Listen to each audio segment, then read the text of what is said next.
ఎక్కడ చూసినా కార్యకర్తల నుండి నాయకుల నుండి వస్తున్న కాంప్లైంట్స్. ఒకవైపు వ్యవసాయ రంగం పైన ప్రభుత్వం చేస్తున్న నిర్లక్ష్యం, ప్రభుత్వం చెప్తున్న అబద్ధాలు.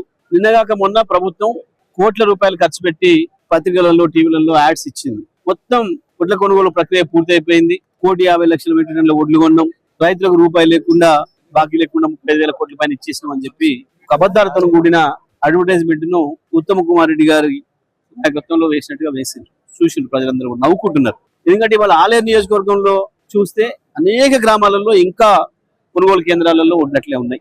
తడుస్తున్న భయానికి నెల రోజులు 2 నెలలు అయింది కొనుగోలు తెచ్చిపోసి అన్ని కప్పి పెట్టుకొని ఉన్నారు. ఒక్క ఆలేరే కాదు, మీరు తుంగతుర్తి ఓండి, నకరికల్ ఓండి, ఎక్కడి పోయినా సరే ప్రతి నియోజకవర్గంలో, ప్రతి గ్రామంలో కూడా కనబడుతున్నాయి. దాన్ని ఇంకా సిగ్గు తప్పి వీళ్ళు అడ్వర్టైజ్మెంట్ చేసుకున్న రోజే రైతు బంధుకు సంబంధించి మళ్ళీ నాటకం రైతు భరోసా అని పేరు పెట్టిండొచ్చు. రైతు బీమా పోయింది, రైతు బంధు కూడా పోయింది, భరోసా అని మొదలు పెట్టిండ్రు. పాపం రైతుకు భరోసా లేకుండా చేసిండ్రు. ఇప్పటి వరకు ఈ ప్రభుత్వం వచ్చిన దగ్గర నుంచి ఏ ఒక్క రైతు భరోసా కూడా ఇవ్వలేదు. రైతు బంధుని తీసేసిండ్రు, రైతు భరోసా అనేది లేకుండా చేసిండ్రు. మొన్న మీరు చూసిండ్రు, పార్లమెంట్ ఎలక్షన్ల ముందు ఎలక్షన్ల కొరకు, సర్పంచ్ ఎలక్షన్ల ముందు ఎన్నికల కొరకు, ఆఖరికి మున్సిపల్ ఎలక్షన్ నాడు కూడా మున్సిపాలిటీలో కూడా కొన్ని ఓట్లు పోతాయి ఆ రైతులు అని చెప్పి మోసం చేయడానికి ఒక్కరోజు ముందు పెట్టి 1 ఎకరానికి వేసి ఆ తర్వాత 1 ఎకరానికి వేసి వదిలేసేసారు.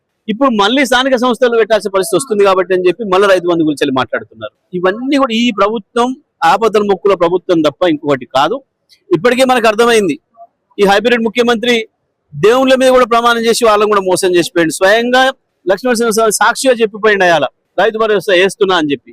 ఆ రోజు ప్రమాణం చేసింది కూడా వేయలేదు ఇప్పటి వరకు. ఇప్పుడు యాసంగితే మొత్తం వేయలేదు, మళ్ళీ వానకాలం తెస్తామని చెప్పేసి నాటకాలు చేస్తున్నారు. కేవలం ఎన్నికలు పెట్టాల్సిన పరిస్థితి వస్తుందని చెప్పేసి మాట్లాడుతున్నారు. తప్పకుండా మేము దీని వ్యతిరేకంగా పెద్ద ఎత్తున రైతులు కూడగడతాం.